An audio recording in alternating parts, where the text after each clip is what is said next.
Welcome to the deep dive, as Andy so eloquently put in the description of this YouTube video.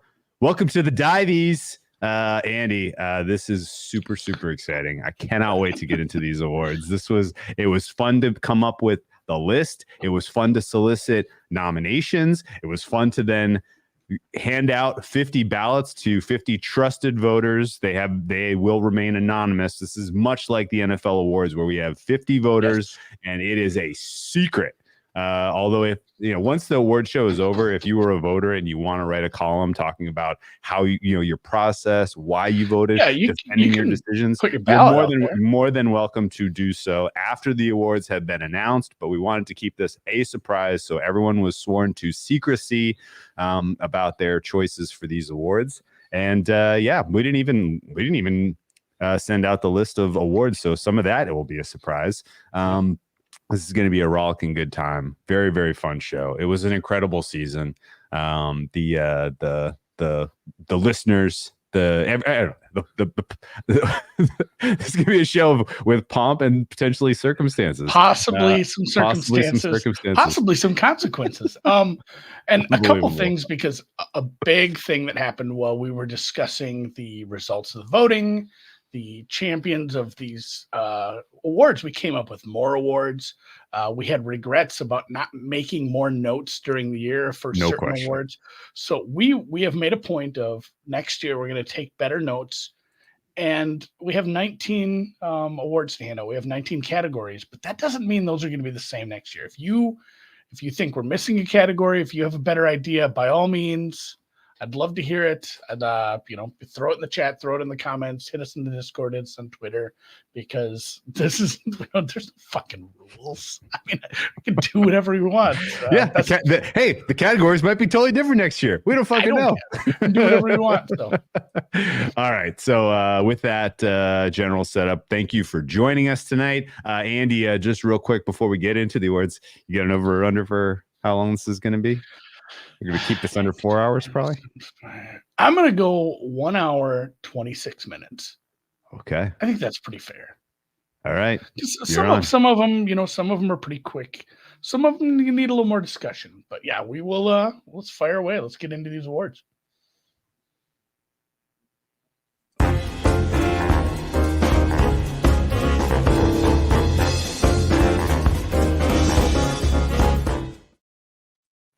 Okay. With that what's our first award? We're starting out with a banger. I know we're gonna start negative. We're starting negative. This one might be the best one of the whole freaking night, and we're just getting okay. So this is like supporting actor, supporting actress early. You throw the people a bone, you get them excited, and then you go to the technical awards. Okay, you start with a good one, you end with a good one, kind of how you go. But yeah, baddest beat, dude. 7 nominees. Oh my god, these are all so hard. Okay, go for it. Read them out. The baddest beat of the year is our first award of the night. Andy, the nominees are Commanders Rams over 48.5. Oh god, the missed extra point. That one was in the bag for some people.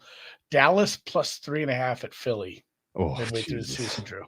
Jesus. Yeah, that one hurt me badly. That one did hurt you bad. Yeah. Bills money line at Philly, week 12. Oh god, they had that locked up, and then they made a 59-yard field goal to tie it and send it to overtime. They scored first in overtime, still lost. Oh, that hurt. Yeah. This was the one that was steamed all week by sharps and squares alike. Patriots plus the points, plus 2.5. Yeah, versus the Raiders. 2.5 versus the Raiders. A late safety in that one. The Texans as a short favorite over the Bucks in the middle of the season. Well, now why is that one a bad beat? Remind me what happened there. I don't remember. The Texans. The Texans kicker got hurt, and they kneeled. They kneeled. They scored the game-winning touchdown. They scored the touchdown to go up by 2 points, and they kneeled. Oh my god. Oh, hellacious beat on Texans minus. That was the opted not to take the extra point. And won by 2. The famous Toastery Bowl, we threw a college one in there because that game was ridiculous. And then you put we just got to give a little shine to the famous Toastery Bowl, because so first of all, like We'll talk about process and stuff. The last one, sorry, I just stepped over you, but yeah, Brock Purdy MVP 50-1, also a very bad beat. All right, my vote was the famous Toastery Bowl here. And we just, spoiler alert, Andy and I are 2 of the 50 voters. This was the one where, was it Western Kentucky elected, or they kept it a secret that their quarterback wasn't going to play during the entire bowl run-up cycle, and they instead started the offensive coordinator or the coach's kid at quarterback, and he was like, this was against Old Dominion, I believe. It was the one that was used to be in Bahamas, but they moved it to, I don't know, Orlando or something. It was in Myrtle Beach or something. Myrtle Beach, yeah, something like that. Anyway, still don't know what famous Toastery is, but that's fine. They sponsored a whole bowl. And yeah, the ODU kids went up 4 touchdowns, I think. I think it was 28-0 in the first. It was half. 28-0. The coach's kid was so bad they went to another quarterback who actually had a pulse, and he not only brought Western Kentucky all the way back to win. I think they ended up closing. They ended up scoring 4th and goal. Where they covered every number. That was my vote. That was my vote. What was your vote here? Yeah, Drew. We're voting for a college football in the start of the NFL awards. Good job. Mike Mazzaferro, who I don't know if I've ever said his name, but new commenter. Hot take: Pat's Raiders was overrated. Raiders were covering almost the whole game. That was my vote, though, because it was just so heart-wrenching. I think it was just surprising because he expected it to be a pick 6, and instead it was the safety. Okay. All right. So I have the envelopes here. I will read the awards and the first winner. So for the baddest beat of the year, it is Pats plus 2.5 versus the Raiders, week 6. Andy, you are you're correct on this one. Talk me through what happened here. What made this one so especially bad? I mean, they were deep, and actually, we'll watch it because we do have a few clips. Jones, 5 yards deep, and this is safety. The safety by Crosby. Nichols meet at the quarterback. Oh no! Wow. Oh no! I mean, basically, you just needed the 4 and out. You think they're gonna throw it away the second time, but they don't. He just takes the sack. Oh my god, that is brutal. And I get that it was maybe not the worst baddest beat, but it was just because of the community. So many people were on it. Like everybody had that number. Everybody had bet that. I teased it, so give a fuck. Okay. You teased it, so you didn't care. But yeah, no. I mean, Mac Jones literally he just had to throw it away, right? Like, and then they probably punt on 4th and 15. We assume. And they then might have gone Raiders, for it, but then it would have just been Neal's. It would just been Neal's. Yeah. Basically, any other play besides a safety or a pick 6 there, and the 2.5s are good. They're home. They're good. Okay. Well. Whew, off to a fire start. My God, dude, that whole list, man, all of those. I think I have heartburn just reading and thinking about these. Yeah, also, if we missed any, because we threw these together, but all afternoon we were coming up with more. We're like dropping them off lists and adding new ones before we got it up to the voters. Like it was a pain. So if we missed something, obviously hit us up. All right. Okay. All right. Well, good job. Let's go ahead and take a look at our second award of the night. It is the Backdoor cover of the year. Andy, the nominations are. So and before I read these, a backdoor cover is just it's one person's backdoor cover is another's bad beat. No. I would say they're a little different. They're a little different, but someone did mention the Ravens, and I'm not sure which Ravens game they mentioned, but there was a few of them. But yeah, Vikings plus 7 at the Eagles with their backdoor early. Cardinals plus 9.5 versus the Ravens. Maybe that's the game you're referencing, although the Ravens had several games they were up in. The Giants plus 6 versus the Rams late in the season, courtesy of Terod. And I think that was did Terod start that one? I don't even remember who the quarterback came in relief. And then, Lions, couple of week 17 games. The Lions plus 5 versus the Cowboys in week 17 as well. Let me just kind of provide a little commentary here, and then I'll tell you what I voted for. It was not a big year for backdoor covers. So for me, a backdoor cover is very specific. It's the underdog that is catching a meaningful amount of points. Realistically, as the game is winding down, they have very low probability of getting inside the number, and then in garbage time, they score that gets them into the inside the number. That's fair. Yeah, it is. There is a distinction. Yeah, and it's basically just it's a meaningless score usually. It doesn't impact the outcome of the game, but it does flip the result for those of us in the betting community. And there weren't a lot of these this year. I completely forgot about the Vikings backdoor against the Eagles. The Eagles had that cover in hand with 1 minute to go when TJ Hawkinson scored. I will never forget the Cardinals backdoor cover. And honestly, I did not vote for that out of anger that this was included in the nominations. I voted for the Vikings one, and we were heartily outvoted on this one. Okay, my vote was for the Giants.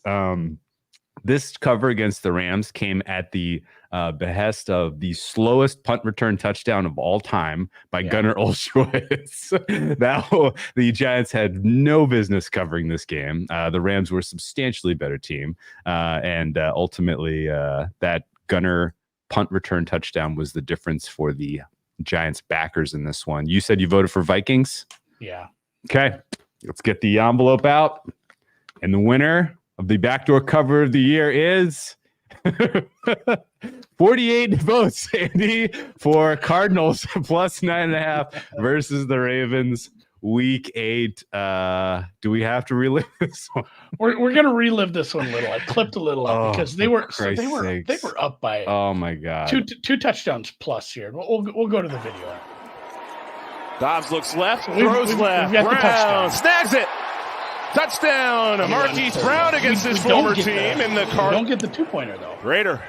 This is the real and they wanted Aguilar. Hits off his body. Aguilar. And it looks like the Cardinals get it. I forgot it was Aguilar. Of course it was Aguilar. What a Papo left 3rd and 6. Dobbs floats mid-ride, extends. Makes the catch inside the 25. The game is out of reach. Last week against Seattle. Operation clean. Raiders kick. Knuckles. He knuckled that thing in. I know it barely got in there. Barely got it through. Oh man, oh god. Patrick. Oh my god. At least the Ravens. Oh my god. On a high note. Dude, that was insane. That had to be the only onside kick that was recovered all season, right? There were two successful onside. Said somebody was making a case on the timeline for the 4th and 15 play, and they said it was like 2 for 40 or whatever in onsides this year. Oh my god, onsides just it is. After they changed how many players you can have on a side, it just doesn't work anymore. So I'm fine changing it. I can't believe it. I don't even think I laid more than a touchdown in any game this year besides that game. And I kind of want to just do more clips. Like I'm just thinking out loud for next year. I like clipping these and getting mad. We should just do more clips during the season.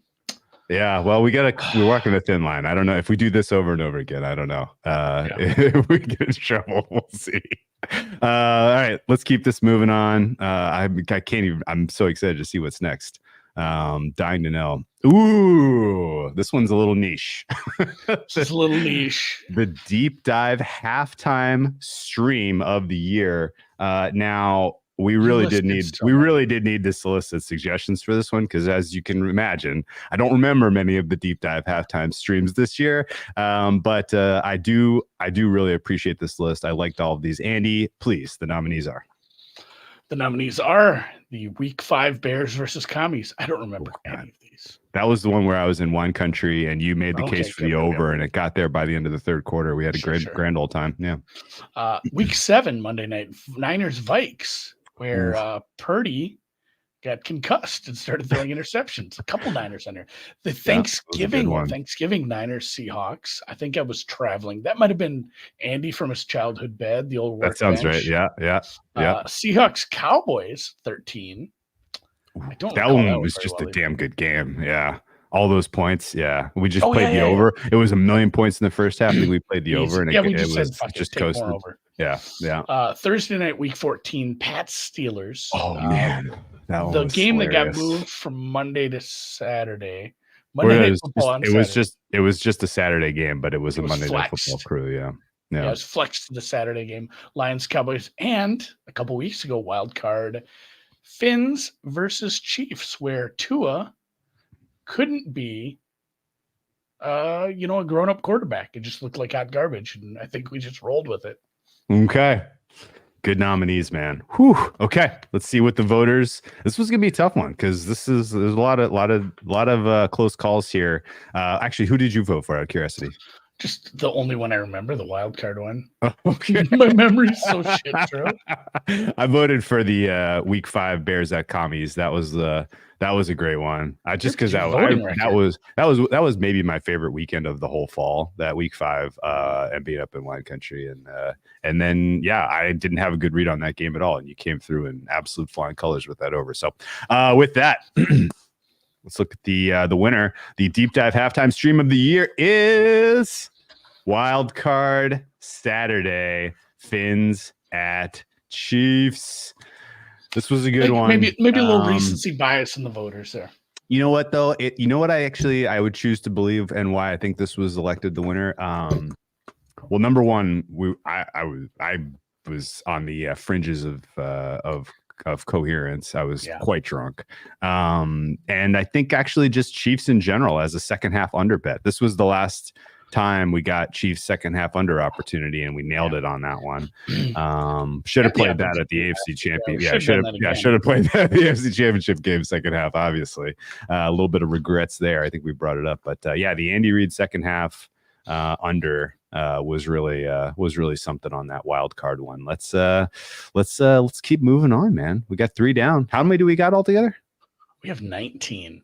Oh, hell yes. That's why I didn't pull a clip for everything, because there's too damn many. But the next one up will be our worst takes from this summer. a little more niche too, but another niche take. Yeah, another niche award. Yeah, we've done something like this where we've done some self-flagellation on some things that we said, but I feel like we needed to put it up for a vote.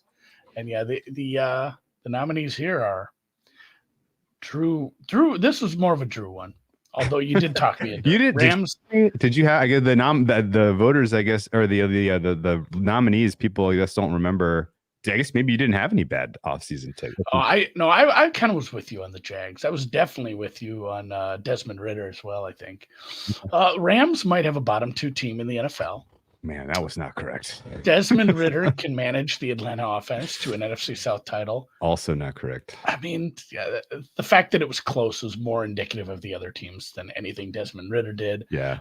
Jags to win the AFC South should be more like 250. I did say exactly that, and that lost. Lost.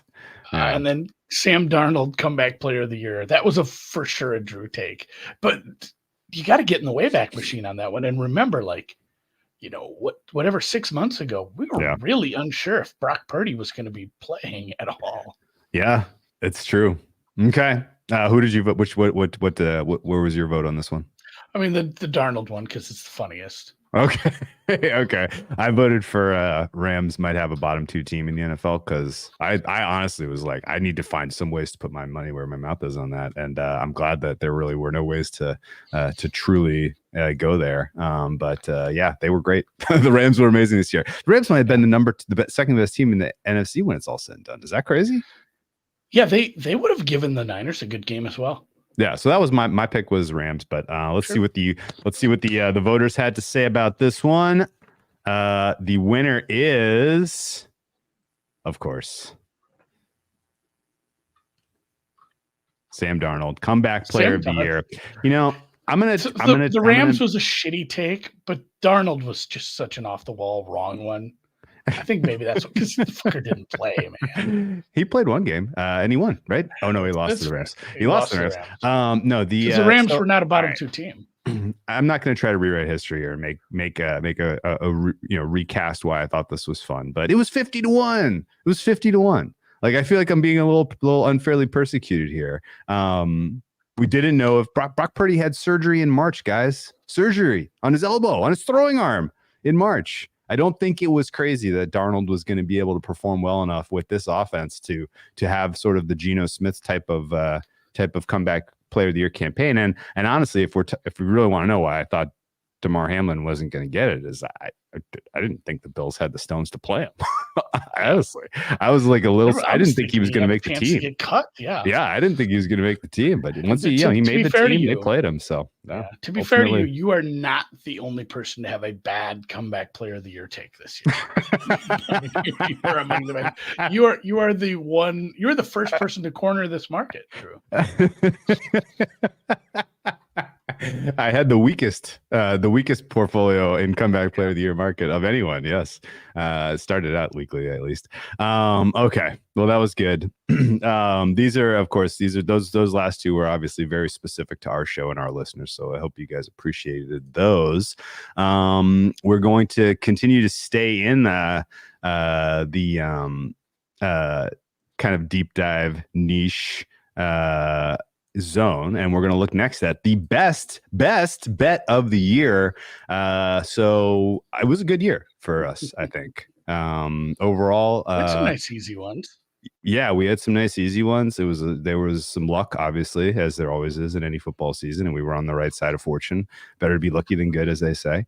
But yeah, Andy, the best bet of the year nominees were the Ravens -6 versus the Seahawks in an absolute shellacking. Dump trucking.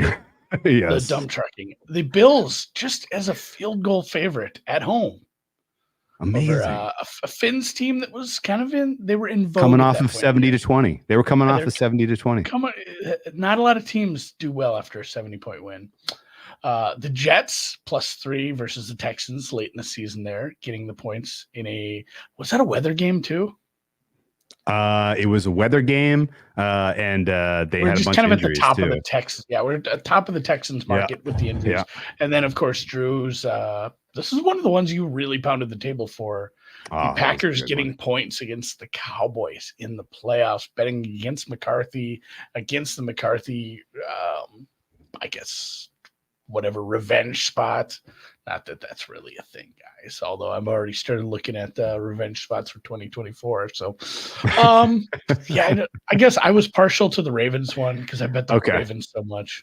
Yeah, I voted for Bills. That was a fun one because and it was a wild, long road, but we weren't just banging the table that the Bills were the bright side against the Finns, but we were saying now is the right time to buy Bills AFC East. And it was a roller coaster. It was a journey. I think I bet some Bills AFC championship. I bet some what do you call it? Josh Allen MVP. And then definitely had some AFC East, but biggest position was Bills -3. So all right, with that, let's real quick to John. My personal favorite, he says, was Raiders -3 versus the Chargers. They're covering by 40 at half. If that was one of your best bets, you deserve a medal. Win. Yes. Okay. Let's open the envelope and look at the winner. The best bet of the year for the Deep Dive podcast and its listeners was Bills -3 versus the Finns week 4. What a game. Do we have any clips to help remind us of the magnificence of Bills -3? It wasn't a blowout to start with, but the wheels definitely started to fall off on Tua. And as much as we remember the negatives for Stephon Diggs down the stretch, this was when he was starting. They're getting their hands on him with the help back here. 2nd and 10 down the field and intercepted. He overthrew him. It's Micah Hyde. Hyde spinning out of one tackle and Smite's got enough of them to bring him down. 14-point game halfway through the third. My God. This got to win quick. That's the thing. Like, this was just, it started to get really easy. It's a touchdown catch. Stephon Diggs for the 3rd time today. Unbelievable. I forgot he had big days. He was just looking that guy number 4. I forget the number 4 guy's name, but he was not very good. Kohu. I forget his name. All right. Get an NFL. I should have reversed them all, so then the NFL can't get mad at us. Oh, really? I don't know. Well, I just swiped them all from YouTube, man. This if they make us take it down, if they make us delete it, so be it. All the people we were hoping were watching are probably seeing this live, so it is what it is. Okay. What do we got next? I think there's one more or a couple more kind of deep dive specific ones. Yeah, I mean, we did best bet. We're gonna go worst best bet. Oh, These are worst some ones best bet of the year. and I mean, this goes hand in hand with what you'd said about the Rams. A big part of your Rams fade was taking the Seahawks first week of the season. So one of your favorite bets was the Seahawks -5 at the Rams to start the season. That didn't turn out so hot. One of mine was teasing the Steelers with everything under the sun. I was, I guess, bewitched by their preseason acumen, where the starters went out and looked pretty good offensively, even with Matt Canada. I teased the Steelers with a few things to get them up to like +8, 8.5 versus the Niners. That was a 30-7 game. The Panthers +5.5 at the Jags, week 17. The Panthers didn't. Panthers still haven't showed up to that game. That was a spot. We got shut out 26-0. Yeah, you were pretty mad about that one, I do believe. And then Niners in the NFC title game. The fact that we saw what we wanted to see from them in the second half, but we needed a full game of that to get it done. And I don't even consider that a bad beat on the 7.5. Like they left them plenty of time, and their defense wasn't stopping much. So I wasn't even too mad about that. And I did vote for that one because it was a playoff game. It should carry extra weight. Yeah, and honestly, especially because part of the handicap was I just didn't think the Lions had that kind of an effort in them, and they were very much there in the first half of that one. And if it's not for a ball off a face mask, if it's not for a weird bad handoff fumble, Niners may be home. That was a tough one. Panthers +5.5 at the Jags was my vote for worst best bet of the year. We covered that right before I was traveling. I was in Savannah. I was very, very hungover. God, I forgot that. I was very hungover. I said some very I had some certainty in my tone about the Panthers being live in that game at the Jags, and they were not even close. They lost 26-0, and market came with me, but ultimately that one was people did like that one. Disastrous bet. So anyway, the winner, and actually not even really that close of a vote. It is Seahawks -5 at the Rams week 1. A couple of the voters commented that the Discord was against us. I believe Sam was heavy Rams. Yeah. And a good point and something to kind of put in your pocket for next year is the uncertainty of week 1. Never be too certain. And, we quickly found out the Seahawks weren't a bad team, but the Rams were a lot better than we thought. Yeah, but knowing what we know about those two teams now, it's probably Rams -5, right? Yeah. At home. God, I full should strength, look up right? I'm pulling similar up like with numbers. teasing the Steelers out to +8. Andy's teaser like you paid -256 for. What is probably fair? Like if that game fair price now. It's close to fair. Right, Seattle heads to LA. I make it with 1.8 home field. I make it 4.8. Okay, so it's wrong team favorite by exactly that price. Unbelievable. Okay. Let's see. Next one. I think we got some other fun ones here. The best secret pod play. There was only one nominee. We couldn't put anything up against this. We couldn't. And this was the first nomination, and then we closed nominations for this award once they kind of thought this one through. The secret pod play of the Finns team total over 24 versus the Broncos week 3. Again, we'll remember the handicap was pretty straightforward. The Broncos played 2 games at home, at altitude. They suffered a number of injuries in the second game. Yeah. Then they went on the road to the Miami heat and humidity in week 3. A game and a place where the Broncos go and put up miserable performances year in, year out. This one was an all-timer. I don't think there was any. I mean, this was home by the middle of the second quarter, probably. What was it? Was around the 2-minute warning. So that was their 4th touchdown. They get to 28-0. Denver would then fumble the second play after getting the ball back, and the Miami Dolphins would score again on a 3-yard touchdown. So it would be 35-13 at the end of the first half. This was a goofy ass game. Getting a team total home of 24 with minutes to play in the second quarter is freaking. You're just the winner. You just win. We didn't even let people vote. We said this is the winner. Yeah, I'm not even going to open. Yeah, I'm not even going to open the envelope. All right, good job by the Finns team total. What is the next nomination? I don't think we did worst secret pod play, right? No, and we're going to go. Oh yeah, we're going to venture outside of the specific nuances and nature of the deep dive podcast here and talk a little bit about the community at large. And we're going to go with the best analyst non-gambling first. A lot of good nominees here. Honestly, like we got a list of about 10 and I was like nodding along and yes, agreed. But we winnowed it down to the 4 most nominated, and Andy, they are in order. Former NFL player, tight end, and all-around great guy, Greg Olsen. Okay. ESPN analyst, and also a person who has a dog named Lenny. Mina Kimes. Great nomination. Yep. Nate Tice. Another Minnesotan. Yep. He was raised up here while his father was working for the Minnesota Vikings. And our friend Ben Solak of The Ringer, who just really writes a nice article every Sunday night, Monday morning. That's absolutely must read if you do love the NFL. Yeah. Great Twitter follow as well for some of his high, his breakdown, illustrated breakdowns. I'm sure he has a brand name for those that I'm escaping me, but I absolutely love his stuff and good friend of ours. We could talk about, I think we both voted for the same player, so we could talk about it after we count and read the awards here. The winner is Greg Olsen. And let's talk about why I voted for Greg Olsen. You voted for him. You did? Oh, I thought you said you voted for Greg too. Oh, okay. Ben's a perfectly good vote as well. I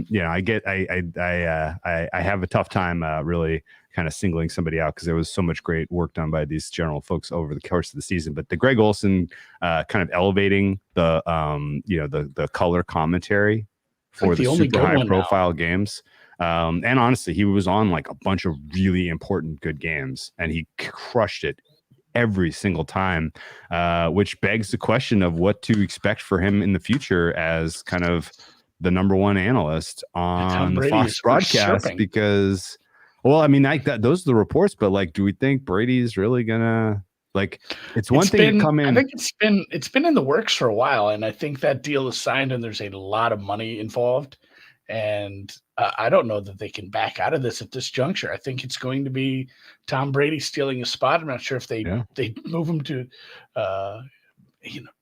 that's the thing. Like, do you have to put Tom Brady in the number one spot? You'd say, well, it's our number one crew. You don't have to put him on the best game. Okay, so. Yeah, right. Of course, right? Especially if he's going to take a couple years to kind of get his feet under him, right? I mean, he's pushed this off 2 years, right? He pushed it off 1 year. He went back and played. He pushed it off another year. Like, who's to say he actually shows up and does this? I think he really is. I think he's going to come in and do it. So. Okay. I don't know. Greg Olsen said he's going to explore all options. Hopefully, he is broadcasting games for me next year. You think he'll? Go over to CBS. He's gonna slide into the Romo chair with Nance. I think Romo's just kind of checked out, man. Sometimes. Oh, interesting. I think Romo wants to golf. Okay. He's a really good golfer. This these kind of decisions aren't trivial for these broadcasting companies. No. There's a lot of money at stake here, and I am not 100% sure that he won't still be on the NFC Championship game next year. We will see. He should be. I don't think there's really any likelihood that Brady is so amazing out of the gate that we're like, wow, why don't we have him doing this game instead of the guy who was the best color commentator of anyone across all football this year? So anyway, I'm gonna have to put this up just so I can say tingle tongue ASMR. I think Nance and Romo might retire very soon, and it will be Ian, Ian Eagle and Greg Olsen. I don't hate that. I like Ian Eagle. Wow, that's an interesting. I think that's a good matchup. That's an interesting take. Yeah, that sounds good. But yeah, ultimately, I voted for Greg not because I thought he was clearly the best, but because he made the games better. And like, I appreciate. No one tunes in for the broadcaster. No. But if you can elevate, they do a good games, job, then, it's such a nice little bonus. Yeah. That's what people enjoy about the Manning cast. What's next across the media space? Oh man, this one's negative. Taking it negative. We had to do one negative one, and I hate to do this sort of thing. I hate to shit talk because I've given out bad advice. I've said, of course, we've already covered some of the worst stuff that we did all year. Of course, but all of these guys have been net negative at some point or another for people betting football. Worst gambling analyst, and this was tough. We had to pull a couple people out of here. Clay Travis, Blood Bank, Go Get Rich Kids. Mike Lombardi, who does not like me. Yeah, does not like Drew. Specifically, does not like me. Simon Hunter just missed. Yeah, Book It Trent. Who he's a parody, and it's honestly fine, he's. I'll tell you who I voted for in a minute. But go ahead. Then Warren Sharp, who of referee conspiracy. Yeah, the referee conspiracy theory bumped him up. Yeah. My vote was Book It Trent, and honestly, like. This was not a lightly. I didn't take this vote lightly because obviously, Clay Travis is pretty clearly the most destructive personality of these four by far. But the Book It Trent is driving a lot of people into problem gambling in a way that I think is a little bit concerning. And I don't know that I'm the right vessel for kind of exploring this, this particular avenue, but. I don't love the idea that, there's glorification of losing to the degree that he is glorified. And I don't know that the weird cuck fantasy style of gambling is weird. And then, Warren Sharp also gets a bump for putting the anthem in his freaking sales package for 1 year. All right. Well, let's see who gets it. I got a funny feeling it is Clay Travis, the worst gambling analyst. And honestly, if you're just going to do it based on the gambling takes, playoffs. this was pretty obvious. This was pretty straightforward. Let's keep cooking. I guess we got some other good fun media awards. Gambling media rookie of the year. I love this. Ooh, these are fun. We have nominated. Do you want to read the nominees out for Gambling Media Rookie of the Year, Andy? G-String George. Is he the Hammer or is he?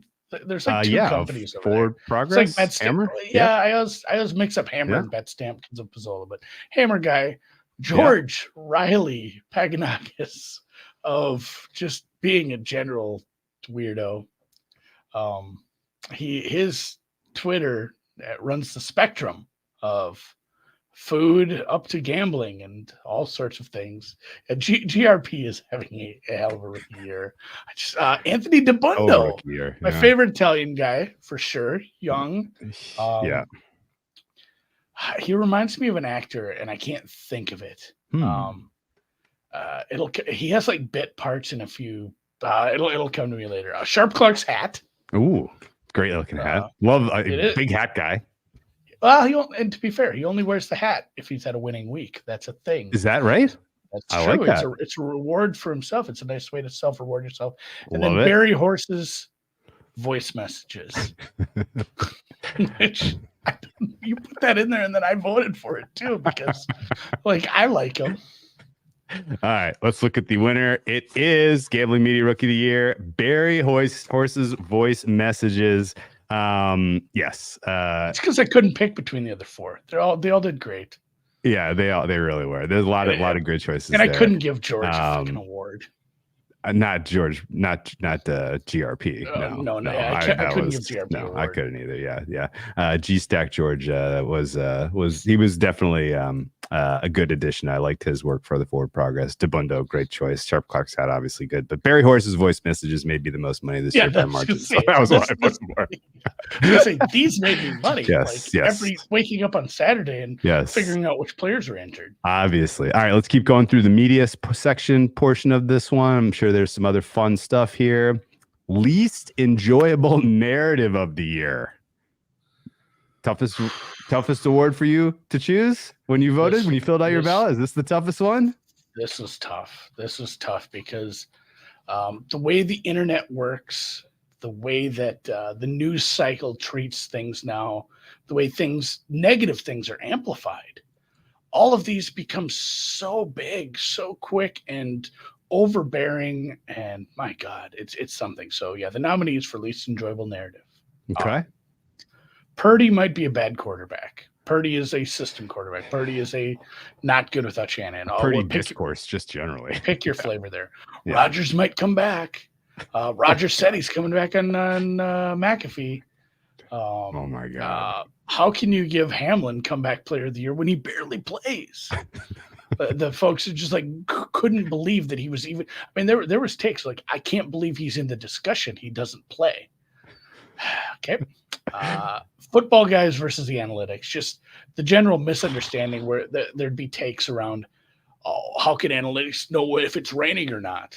So, that's fair. That's fair. You should maybe just log off now. And then, yeah, just because it was so recent, just take the points. What if it's you and me out there, Andy? Is it going to say go for two? Going to say go for two if it's, and then yeah, just take the points because that was such a nightmare. Just take the points over the last month. I mean, literally, a kicker had missed the same length of field goal earlier in the game. You don't just get free points. Yes. Okay. That one's been rough. I had the toughest time with this. I elected Rodgers might come back as my least enjoyable narrative because every time I really kind of lumped all the Rodgers narrative arcs together for that one when I voted for that one. So that was a pretty easy decision for me. But I honestly, these were all miserable discourses. And so I'm happy to see who the voters elected to pick. And it is, believe it or not, I'm not making this up. This was a five-way tie. We had 10 votes across our 50 ballots for each of these nominations. I'm fine. I'm there. I'm glad. I'm good with it. I'm good with it. I can tell you what the early leader in the clubhouse for the 2024 season is, and I don't know if it'll count.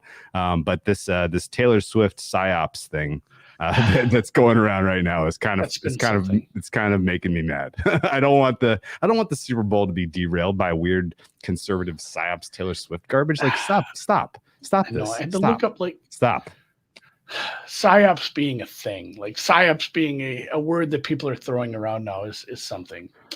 Yes, unbelievable. It's been something, but yeah, I voted for football guys versus the analytics, not because I'm just like big, like, oh, you should always listen to your analytics and do whatever they say, but it's mostly just I hate when people enter an argument with just complete misunderstanding about what they're even arguing about. It's like, that just bothers me because honestly, this is a Florio tweet. We should do ranked. Christopher, we're going to have to do ranked choice voting next year. We are going to have to do ranked choice voting. I didn't even think that. Well, I don't know how to do that with Google Forms. Do you? Do you know how to do ranked choice voting with Google Forms? We might have to go to old paper ballots, Bubbles, Scantron. This is so much harder. I thought it was so clever. All right. Well, let's keep marching through the awards here. This one's good. Negative. I'm excited. I don't actually know because this one. Okay, so the next award is for those listening in podcast form. I apologize. You're missing the best part of this, which is, of course, the visual aspects of these presentations on YouTube. But the next award is the least valuable player coach. And this one's tough because I think every voter kind of had to sit down and figure out, well, what defines the least valuable, right? Because it's not a clearly defined award. Yeah, is it the player who brings the least amount of value? Is it the player who hurts their team the most?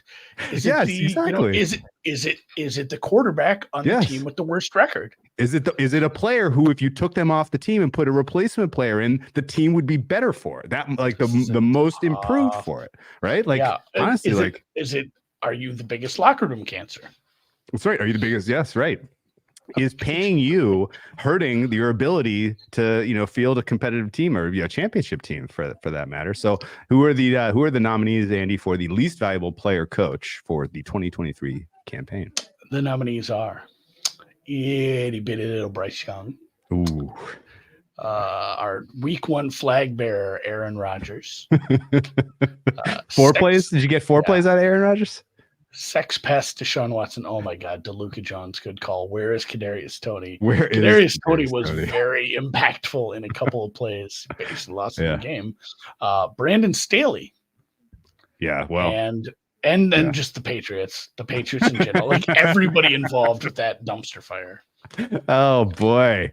Oh my goodness gracious, man. Yeah, that Patriots roster, Belichick, the GM, did quite a job. I think I wrestled with this one long and hard between Bryce Young and Aaron Rodgers personally. Although I gave Deshaun Watson some consideration as well, because like specifically Deshaun Watson kind of stringing the Browns along with the injury stuff felt a little weird, and it did impact their season, right? Like if the Browns had a full 17 game slate with Flacco, like aren't they probably they maybe are beating the Ravens for the AFC I don't know. North, I don't right? know if I don't know if Flacco had a whole year in him. Okay. I think he gave it. Some gave all. Yeah, that loss to the DTR start was weird because that came out of nowhere. Yeah, that the injuries. Good call. And Arthur Smith should have made the list. Yeah, that's tough. Yeah. I was back and forth between Bryce Young and Aaron Rodgers because the greatest negative total EPA performance of the season was put together by Mr. Bryce Young, and it was the largest negative number by like kind of a substantial amount. Like that was really something. But he's a rookie. He's a rookie. It's an extenuated circumstances with like the coach getting fired mid-season and the offensive coordinators and blah blah blah. That was just kind of a hot mess of a franchise. So I ended up going with Aaron Rodgers as my vote. Who was your vote here? Yeah, I voted. I just hate him. He got 50. He got 50 votes. Yeah, he did try to salvage his season though by bringing some entertainment by accusing Jimmy Kimmel of being a pedophile, which was kind of a fun little almost getting Pat McAfee fired from ESPN kind of. That was an unexpected don't positive do that to your buddies. Fun wrinkle, yeah. All right, let's see who the winner for the least valuable player coach is. It is Aaron Rodgers, and this actually was not a close call. So I guess people really did kind of look at the fact that the entire Jets season got derailed by that injury, and that I don't know. Do you blame Rodgers in any way for not having a better answer at backup quarterback, like going with Zach Wilson? Like it seemed like he was like, I'm going to tutor this guy, and we're going to bring him along, and we're going to make him, this team's still competitive, and I might come back if we're in playoff contention. I don't remember in any way responsible for that. Who was it on the Colts that said that when they asked about? Because I believe the backup was like Curtis Painter. And they said, why don't you practice? He's like, well, we don't. If number 18 goes down, we're fucked, and we don't practice fucked. And I think that's kind of where they're at. Like, or if Aaron Rodgers goes down, like I don't know that we're saving the season with any of the backups that are out there. We'll stick with what we got. And a big part of it was the hopes of a city, the hopes of a franchise that had been down in the dumps for a while, and then the fact that he strung them along later in the season. Yeah. Yeah. And then the pedophile stuff. The one kind of the tipping point for me why I went Rodgers was bringing Hackett along, right? Bringing Hackett as the OC was a little. Oh yeah, that was a minus. Bringing all your buddies. Randall Cobb, Dalvin Cook. Right? Like, didn't Dalvin ultimately? Don't you think he like gave some of his salary back so they could go get Dalvin Cook? Right? Like that there was quite a lot of shenanigans there that were pretty good for me. So anyway, what do we got next? The next category is beating a dead horse of the year award. This is another. This is a negative one on us again. Okay. How would you define this award? Just, I guess, how did you go about thinking about it? And then we'll read the nominees. The things that we said too much to the point where people would tease us about it in the chat. Or in the case of the first one on here, a shtick that went too far for like 6 weeks too long. Just a little too far. Okay. But that one turned into a fun one. So the nominees for Beat a Dead Horse of the Year award are Drew's Mike Tomlin Coach of the Year campaign. It was a pseudo campaign, let's be honest. Drew bringing up his 5 least favorite things about the ending of the Cowboys and Eagles, since that was a 20-minute rant. I brought that, and I did bring that game up a lot. Yeah. After I think maybe 4 or 5 weeks in a row. Yeah. Taysom Hill and the ball in his hands is a dangerous player. I can't talk about the Saints without saying that out loud. Numerous people have brought that one up. Me, and then another one on me, comparing every game where there's a good running game to Georgia TCU. We're like, oh man, remember, it's like that Georgia TCU game. They're getting 8 yards a carry no matter who was out there. Kid on crutches got a 16-yard run. And then, the throw out the record for Steelers Ravens, still love lost. We take that over the top. I think we have 6 consecutive years of saying that every single time those teams play on the slate. Yeah. Okay. So that's 12 in a row. Well, winner is unsurprisingly the Mike Tomlin Coach of the Year bit. That was fun. Spencer Strider enthusiast has a point here. It is in a different tier. It is. I guess I'm glad that Mike Tomlin's Coach of the Year campaign, that it imploded when it did, so we could put that one to bed. Yes, I am still mad that Mike Tomlin elected to call timeouts against the Colts in a game that was decided and over, and forced the Colts to kick a field goal to take that one over the total, which was a loser for me. I felt like that was maybe my comeuppance for making that bit a little bit too long. So I've been punished, karmically punished for that. What do we got next, man? Your next award is Worst Flag of the Year. Worst. Another negative one. The negative ones are just more fun. The worst official. The worst, job done by an official.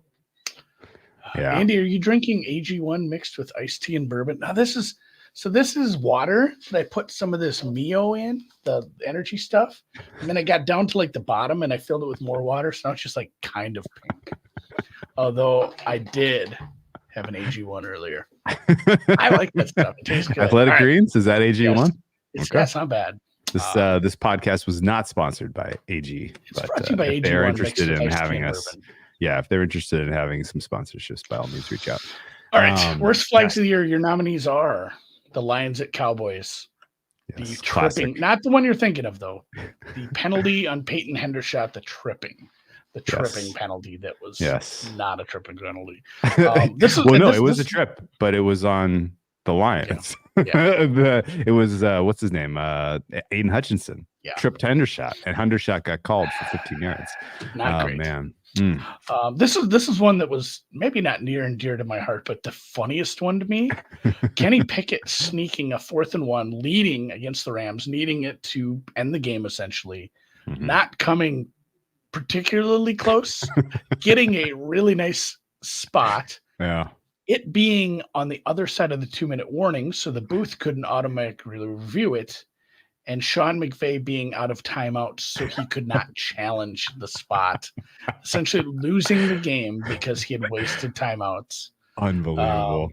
The Chiefs and Packers, Patrick Mahomes pass incomplete, deep, middle intended for MVS, and the interference with Carrington Valentine. That was not a flag, but if you're listening, you can probably guess the last one. It is the illegal touch pass by Taylor Decker in the same Lions Cowboys game. We will not have to.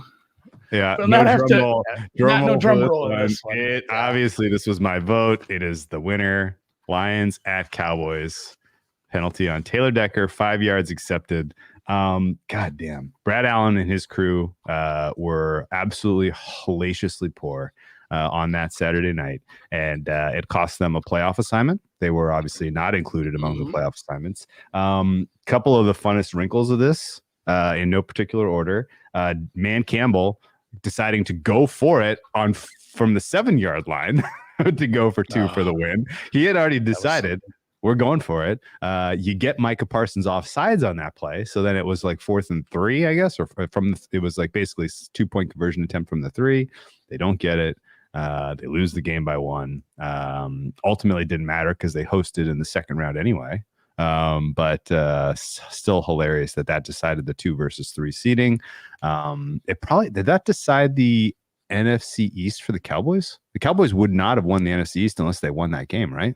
Because they needed that game to Eagles. The Eagles lost week 18, right? Maybe Eagles it would have changed how week 18 would have been treated. Yeah, that was funny. Maybe the funniest wrinkle of all about that. Adam Schefter kind of lost his shit and went after Brad Allen pretty aggressively in the wake of that particular game, to the tune of maybe just wondering why Adam Schefter was so determined to get Brad Allen fired for that. Ultimately, like, you have a general opinion on what happened there? I mean, as Tingle Tongue is pointing out, they did try to get a little sneaky with it. Maybe got a little too cute. At the same time, the fact was they had a chance to go back, look at it, and fix it, and they stuck with it, and it cost them the game. It was rough.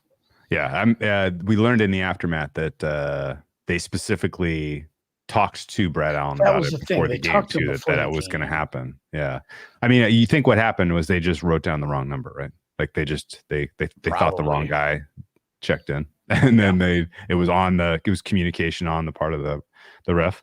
Yeah. PU. Unbelievable. All right. What do we got next? Comeback play, not player. Comeback play. Comeback of the year. And I think you threw in a joke one here. I did. Our nominees are Broncos, Jonathan Cooper, which spell check does not love how he spells his name. 35-yard fumble recovery versus the Bears week 4. That was big. The Vikings 4th and 7. Josh Dobbs did long scramble around the end versus the Falcons in that game. The Packers going for 2 with, I believe, under 2 minutes left. After they'd scored that touchdown to go up by 1 point against the Saints week 3 early in the season. And then the Damar Hamlin fake punt versus the Chiefs. You know, they tried. They tried for the Disney finish, as Mike Durso's pointing out.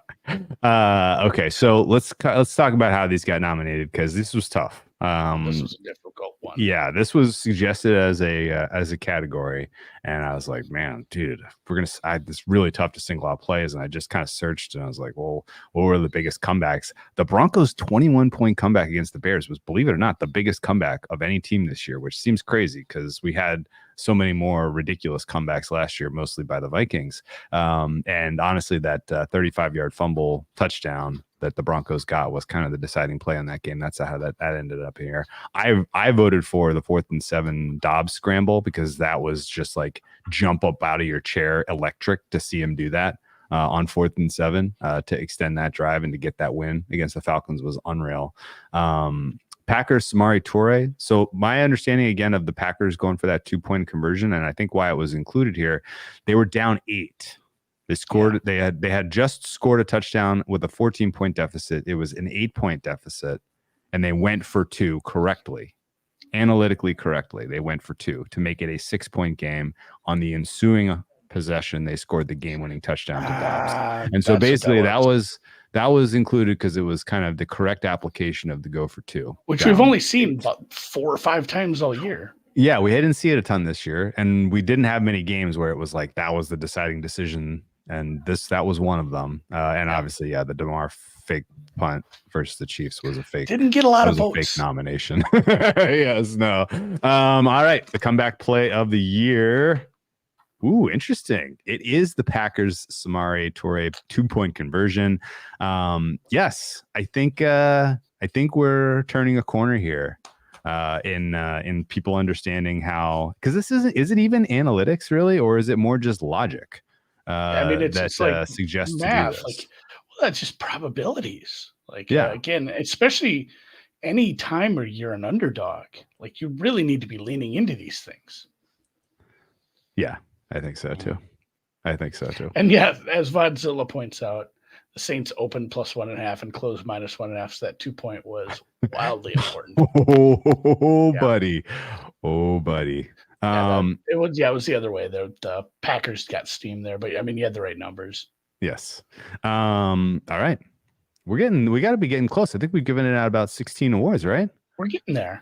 We got 4 left. Oh, so we got 13 down. We got 4 left. I think your over/under on time is going to be on the nose. What is our next category, Andy?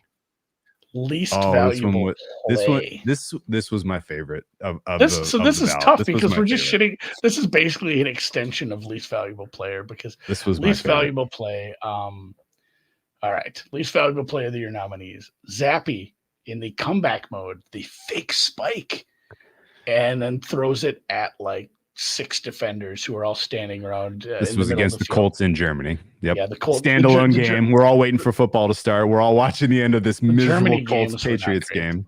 Yeah. Nick Mullins, who is basically in the grasp, sacked by the Bengals, I believe, and somehow still manages to throw the ball directly at the guy who's sacking him for an interception. Didn't think somebody could do. Honestly, I don't think you could do that again. The Easton Stick bubble screen. Who's that guy's name? Number 18 on the Raiders. Oh, Jack Jones. Jack Jones. Great play by him, but yeah, you kind of got to wing that a little harder. You can't let a guy come into your backfield and give you a pick six like that. The Sam Howell pick six to Van Ginkel because unbelievable. He had some bad throws, but yeah, that one was the worst. And then you had the MVS dropping the wide open touchdown versus the Eagles because that was painful for so many people. Oh God. I will pull the curtain back a little bit about this. We had about 20 good submissions. It was very hard to narrow it down to these 5. Yeah. Just rewatching the MBS drop, like that was the most wide open, consequential drop I can remember in it. It was Troy Williamson. Troy Williamson. That one was massive. I can't believe he didn't like. Tony offsides. Quentin Johnston dropping the ball. Oh yes, that one was good. You guys remember there were some unreal least valuable plays this year. We might have to take submissions next year. Yeah. Well, from the chat. We wanted it to be a surprise for you guys because we know that. Yeah, so we back and forth. We worked hard. Should we surprise them? We worked hard. We worked hard to keep this a secret from the loyals. All right, who did you vote for? Nick Mullins. That one was the funniest. Yeah, I voted Mullins because that one was funny to me. I'm from here. That one was funny. So, okay, let's see. The winner is it's an upset. It's not Mullins. It was the Zappy fake spike into quad coverage int. We got to relive this one. 40 seconds to go. Zappy with a fake snap, fake spike. Pardon me, it's intercepted. Oh boy! Confidence doing anything in my entire life. A fake spike and then directly Zappy. It was a miserable pass on top of a miserable decision on top of just a terrible play call. Oh my god! Oh my god!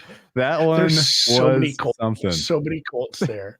I know it. Yeah, as Donaldson's pointing out, Eisen was pumped. Can we watch it again? Yeah, 40 seconds to go. Zappy with a fake snap, fake spike. Pardon me, it's intercepted. Fake spike. Oh boy. When his voice is. I mean, he's like Kevin Harlan. And Rich Eisen. Sad. Well done. No, but he goes. He goes God. to Harlan levels. Oh boy, that was the least valuable play of the year. That was Eisen. Oh boy. Oh man, incredible. Okay. All right. Let's get to the we were coming down the home stretch here. I think we have 3 left. Next one, back to a little bit niche. We got a list of the best YouTube commenters. If we forgot you, it's because we did throw this together. We couldn't have people vote on this. I know. There's a bunch of people that don't. Anyone who's in this particular live stream commenting, you are also nominated. We appreciate you. We appreciate everyone who comments.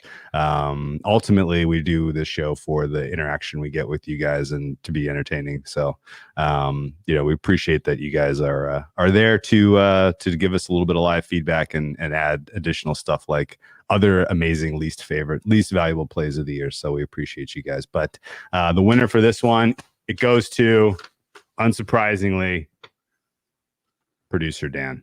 Our quality of the show this year and really just the last couple of years doing it with Dan was pretty unbelievable. Really appreciate everything that Dan did to help kind of elevate us. Beat Gamer, he's Beat Gamer 99 nominated for sure. He can say whatever he wants. He can do it. He can say it 20 times in a row. But yeah, no, special hat tip. Thank you to producer Dan for all the hard work you put in on this show, and very excited to see what's next for you. Milf Hunter was the only person who sent me a Christmas card on that list. So that's how I got my vote. All right. Yes, always appreciate. Yeah, Chinese Drew was a he was a late ad. He was a late ad. Put this list together like 3 hours ago. Yeah. Producer Dan, best YouTube commenter, but just really in general, like appreciate all the There's only 19 awards and you got one of them. Yeah, that's right. All right, before we get to the recount, he wants a recount. Before we get to the final, it's an award show, final guys. 2 awards. Let's remember. Let's look back. Let's remember 2023. Yes. Do you want to set this up? There's no setup needed.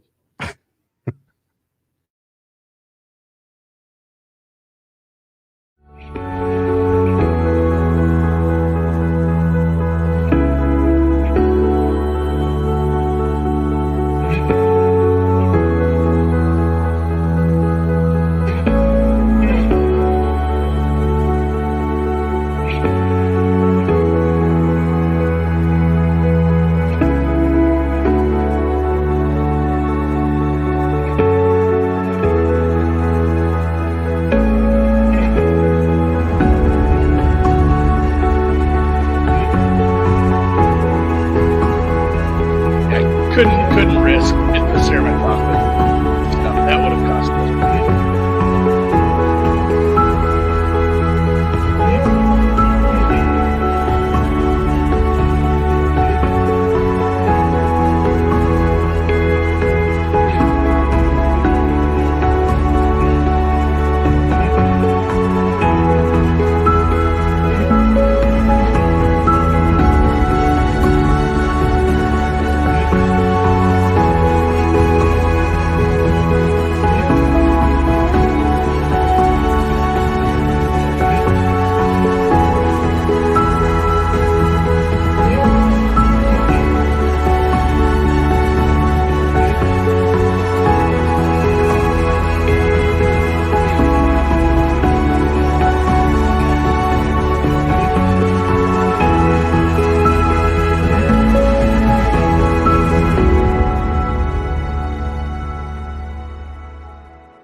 I know Pete and Bill, they got extra ones because they've been around for so long. It's 2 Super Bowl winning coaches there. Yeah.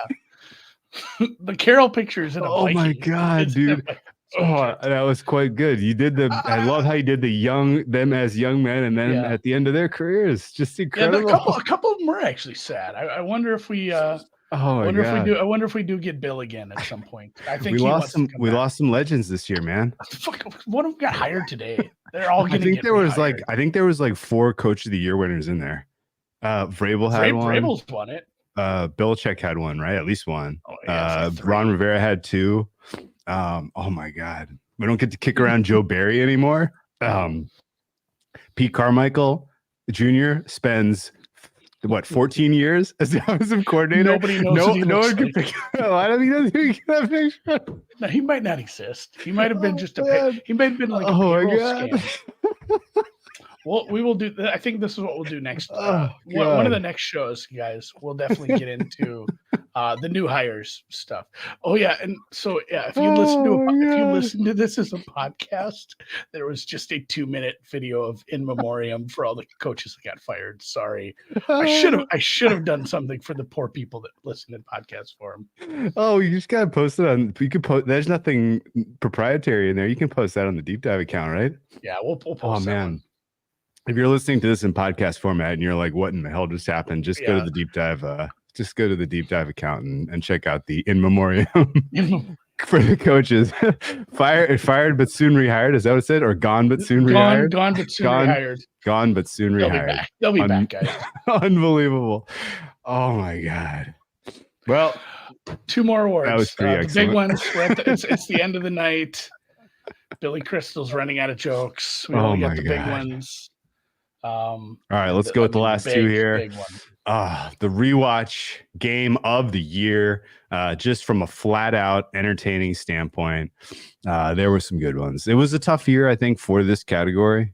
We didn't have a lot of games that really stood out when you think back of like, man, I love that game so much. I really wanted to rewatch it.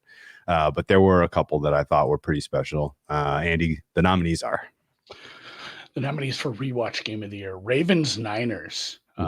Maybe the finest game put together by Mike McDonald before he ended up, moving on, taking a head coaching job. He just pawned Mr. Shanahan there. Rams Ravens week 14. That was just a sick game back and forth. That was fun. Yeah. Bucks Texans, which was another one where defense optional for big parts of that.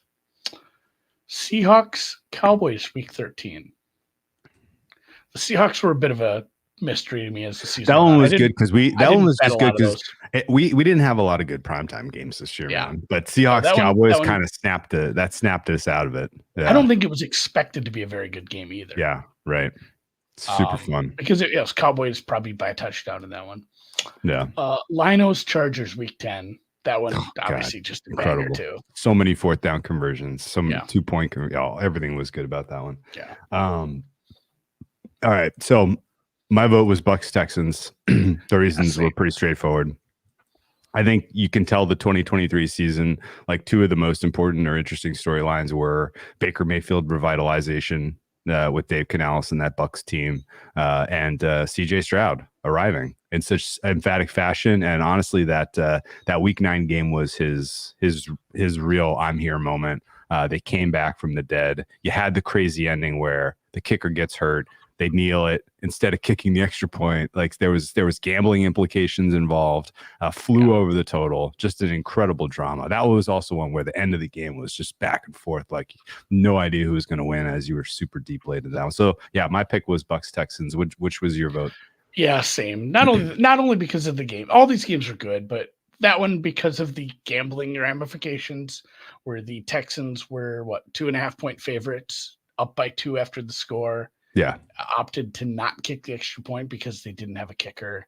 Obviously, the risk of using a backup kicker, having it blocked and returned for a tie game at that point was a non-zero chance. So I respected the move, but boy, that one stung if you had the 2.5. It did. All right.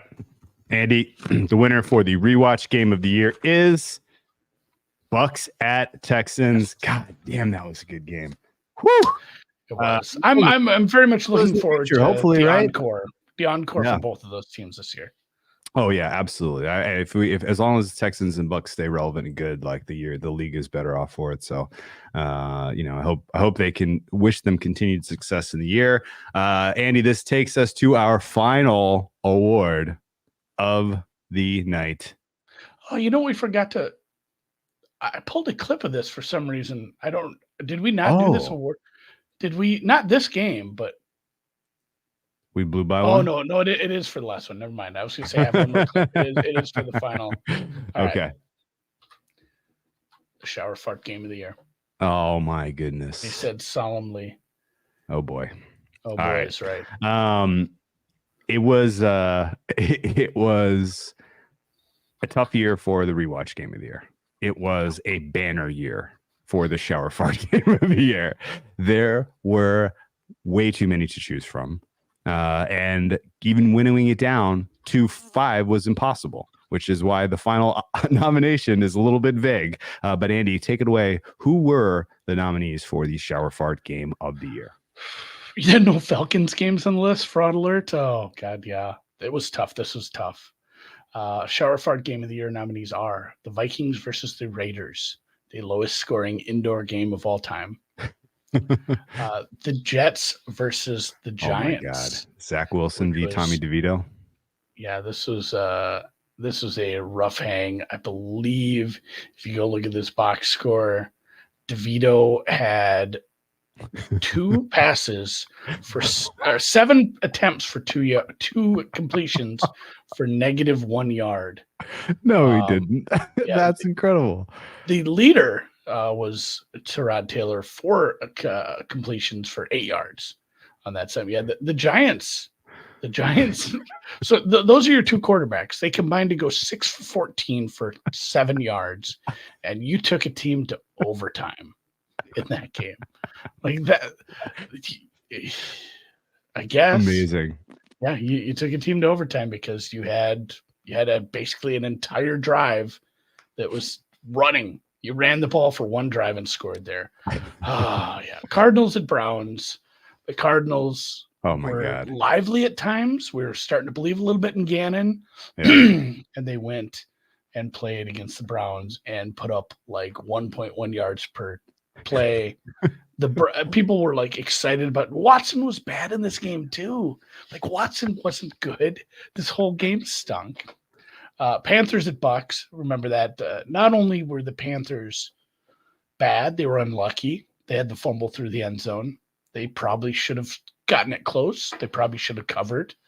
Anyone who had the Panthers there, probably a little bit of a bad beat because you did get the injured Baker Mayfield had nothing. I mean, he gritted it out, but he had nothing. That was a 9-0 game.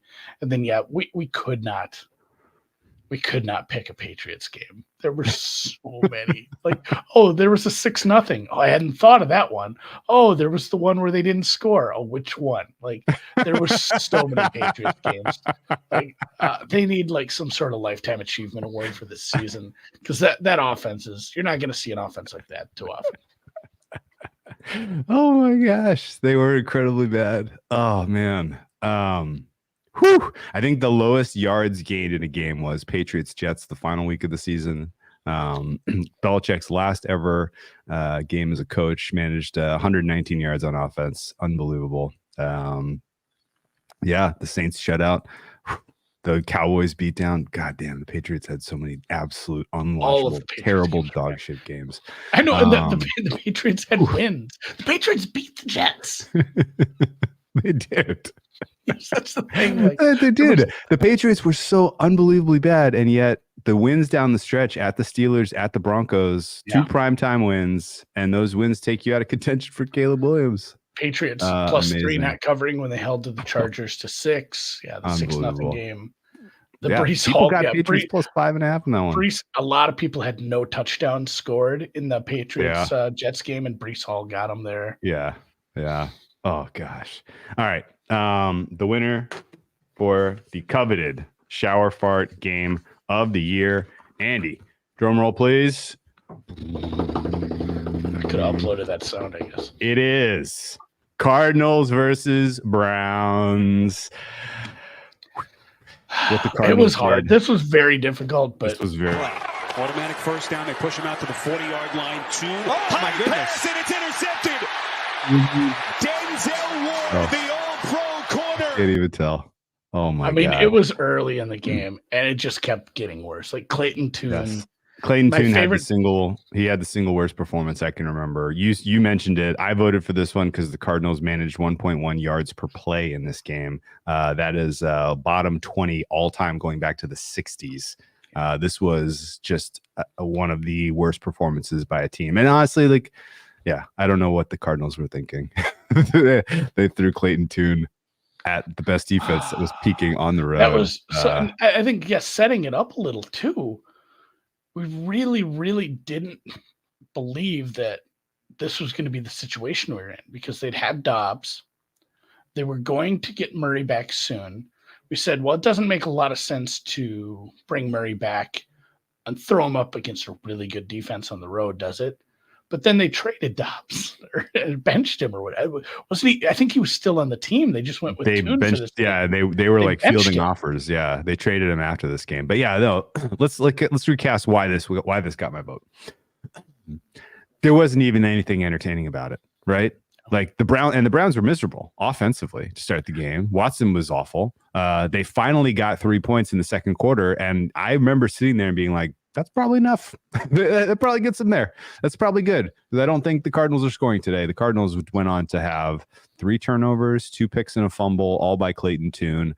Clayton Tune had 11 pass attempts for 20 yards in this game, Andy. He managed 58 yards passing. The team as a whole had 21 attempts for 41 yards on the ground. As you mentioned, the 1.1 yards per play is all-time bad. They were 1 of 12 on 3rd down in this game, 0 for 1 on 4th down.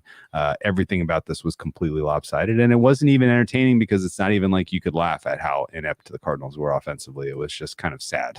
And so least watchable, least enjoyable, never really in doubt. Honestly, you know, I regret not laying the points with the Browns. Do you remember what the spread was in this one? Oh, guessing. I mean, it was kind of a team that didn't have you weren't getting much out of Watson at that point. Touchdown? I'm not sure. It was 13.5 for the Browns. Yeah. Jeez. Yeah. And that there was some in the weird 3rd quarter. Yeah, it was very difficult to price the Browns for me when they, back and forth. Will Watson plays going, but at the same time, this defense might just, completely stop the other team from scoring and keep the ball like they did in the win against the Steelers. Yep. All right. Well, that was fun to remember some absolutely hilarious and terrible things that happened this year, as long as giving a hat tip to those people whose content and contributions we especially appreciated. With that, I hope you guys enjoyed the Deep Dive Awards and the Divies. And I called them the Deepies. The Deepies? That sounds smart. The Divies. I think I called it Deepies. That sounds like DPs. Which I don't love. Yeah, let's do the Divies. DVDA. Let's call them the Divies. Yeah, let's call them the Divies. All right. It's a fun season. We still have the Super Bowl. Normal Wednesday. What are we doing? Should we do a live on air?